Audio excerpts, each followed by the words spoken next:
Hi అండి. Already నేనైతే stitching start చేశాను. ఒకటి అర్జెంట్ బ్లౌజ్ ఉంది. అందుకని మార్నింగే స్టార్ట్ చేశాను.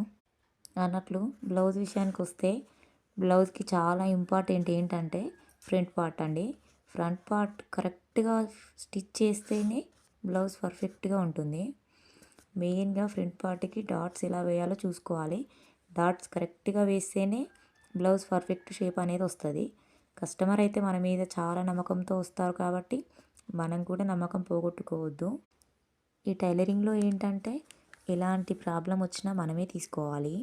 బ్లౌజ్ టైట్ అయినా టైలర్ తప్పే, లూజ్ అయినా టైలర్ తప్పే. వాళ్ళు తప్పుగా సైజ్ ఇచ్చినా కూడా మన తప్పే అంటారు. చూడండి, ఈ ఫీల్డ్‌లో అయితే బ్లేమ్స్ ఎక్కువ, పొగడ్తలు తక్కువ. అయినా ఏం చేస్తాం చెప్పండి. మనం అలవాటు చేసుకున్న పని, మనకి చాలా ఇంట్రెస్ట్ ఉన్న పని కాబట్టి దీన్ని వదులుకోలేము. అలా అని అందరు కస్టమర్స్ అయితే అలా ఉండరు. కొంతమంది అయితే మంచి కాంప్లిమెంట్స్ ఇస్తారు.